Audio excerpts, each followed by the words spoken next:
Hello and welcome back to the Nasty Metal Production channel here at YouTube, and welcome to another Friday review. Today I am reviewing the comeback album from a very obscure German metal band, they are called Hunter, and the album here in question is right now their third album at this point. It's titled The Return, which was independently released on August 6th. Yes. Again, Hunter, they are an obscure German metal band, like I just stated. They are based out of Mannheim, Baden-Württemberg. Hope I pronounced all that correctly. And they apparently were first formed as Redbacks in 1983, but quickly ended up changing it in that same year to Hunter and released their debut album on.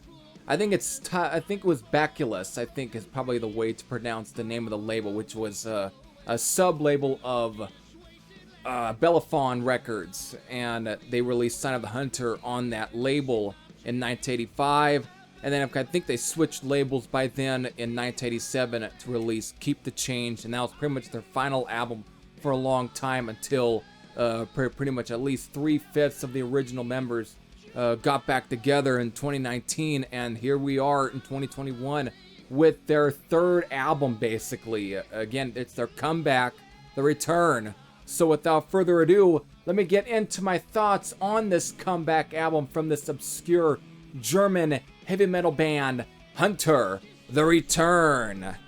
Okay, so before I really get into any of my thoughts on this particular album, you know what I have to do. I have to do a track listing rundown so I can tell you folks what are the songs on this album, how many songs are on this album, and what's the time length of this album. And since we have at least about 11 songs here, and it all clocks in at 48 minutes and 10 seconds. So these 11 songs are Way to Nowhere, Call Me What You Want, Hell What a Woman, Looking for Love, Celebration Time, The Wheels Turn On, Talk of the Town, Wipe the Tears Away, No Compromise, My Life is Digital, and then finally ending with Watch Out for Metal. So, there's your 11 songs here. So, where to really begin? Since I am kind of pretty much unfamiliar with at least their first two albums, so upon listening to this album after being familiar with their first two, I definitely do notice how more, I guess you can say, a lot more precise, I guess. They definitely sound a lot more mature. They definitely seem to not be as raw sounding as they were before when they were at least were around in the 1980s. They definitely sound a lot more just a lot more focused, I guess you can say. Everything just sounds a lot more tighter here compared to the first two, but in many ways, though, that also takes away the charm, and at least, well, let's say what their debut album, Sign of the Hunter, at least held, because of that album really contained a very much just a raw,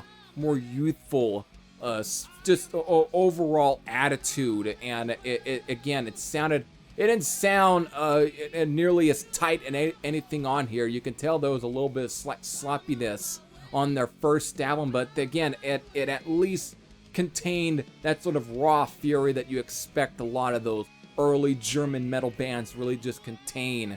So again, it just sounded young and hungry. This album, they definitely sound a lot more, just more mature sounding in many ways. I mean, sure, some of the lyrics may not be that completely mature, but just overall the overall performance of the album here, it definitely is a lot more precise in its attack compared to the original stuff.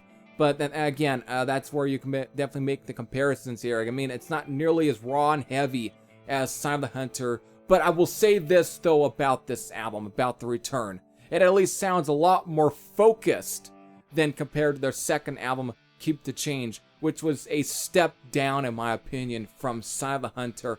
This at least is, while it kind of is in the same sort of direction in some ways compared to Keep the Change, it just sounds a lot more focused and really seems to be more realized, and they definitely seem to have figured out on how to kind of perform the more melodic metal that album tried to, at least what they tried to really do with that album, but I don't think it quite it just didn't work out. It didn't gel well. Something that didn't turn out right with that one. It just sounded very undercooked.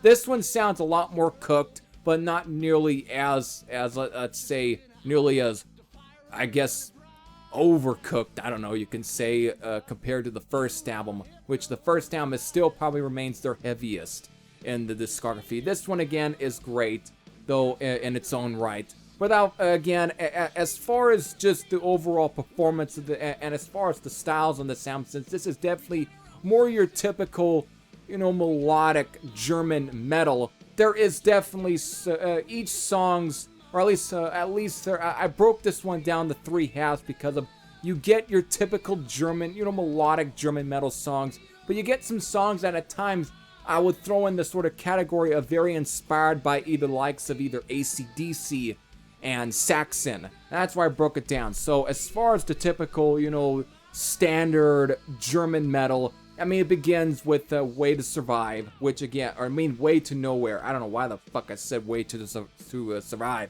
Either way, Way to Nowhere, The Wheels Turn On, which is actually a re-recording from a re-recording track from the first album, Sign of the Hunter. So it definitely sounds a lot more, just more, I guess, more focused sounding on this one. It definitely has a more tighter production and so on compared to Sign of the Hunter, at least its version on there. But I kind of prefer the version on Sign of the Hunter than to this one. But this one's fine. My Life is Digital and, well, Watch Out for Metal. Both these 4 songs are definitely, to me, are the epitome of the more melodic German heavy metal that you expected from the 1980s. This right here is more in that sort of category. As far as when it comes to the AC/DC-esque rockers, Call Me What You Want, Hell What a Woman, Looking for Love, and Celebration Time all have that Angus and Malcolm Young guitar duo style power chords and riffs. This is that, again, your standard AC/DC style inspired rockers. They're fun, I enjoy them, but they're not really breaking any new ground. But I don't think that was ever the point when really going into the studio to really write and record this album. But they're fun, and that's what they definitely seem to really juice out. It's just fun with these songs. They all they ooze with that complete sort of funniness, that corniness that you expect from bands like AC/DC. And I think it worked for sure in this in these 4 songs. The Saxon X rockers here are Talk of the Town, Wipe the Tears Away, and No Compromise. Actually, No Compromise sounds like a very later, more 90s period Saxon. With, of course, Wipe the Tears Away definitely has almost at times a little bit of something you would expect off of, for example, the one album that really tends to come to mind is Crusader, but it kind of has that sort of Demon Leather kind of feel again, very, very commercial era Saxon, but it's actually good, and I think it works in Hunter's favor here. And of course, Talk of the Town has that sort of same feel, like more modern Saxon at times, maybe a little bit modern, except, I don't know, Udio, a little bit of there. Again, it's all kind of in that sort of same category, and it works. They're all very good songs. So either way, as far as, again, when it comes to most of these songs, they're all very well performed. They are all solid in their own right, and they all ooze with some sort of inspiredness, and they definitely ooze with at least just the overall catchiness, just the charisma. I think it's the best word I'm using. Everything just sounds pretty just solid here. Everything just, sounds great. There's nothing bad here. It's not really breaking any new ground. But again, like I've stated, it's not the point for this album. It was never meant to be the point. It was just a way to kind of show that they're back and they're definitely in action and they're ready to at least hit at least plenty of the, hopefully a lot of the European metal festivals and basically rock those crowds and so on, and maybe even just show off these songs to those crowds. So that obviously a lot of these songs will definitely sound great live, and that's, I think, the overall point of here. So again, take it or leave it. I think this is a pretty solid album. So as far as, again, favorite tracks, you know what? I can't really pick out a favorite track, but it's all enjoyable in their own right. So there we go. There it is, folks. There is my overall thoughts on the return, the comeback, third album from the obscure German metal band Hunter, and my rating, I'm giving a 8.0 out of 10.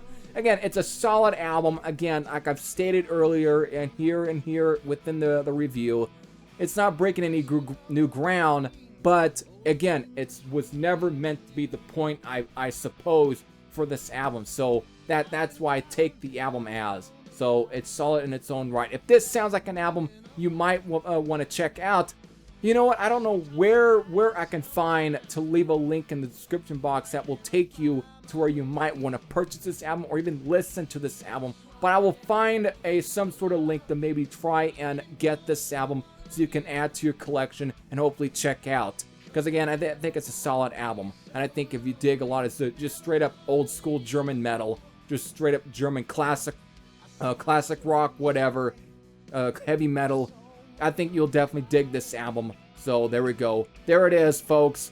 I hope all of you enjoyed. This is Heavy Thrasher saying I'm out, and I'll see you all later. Take care, everyone.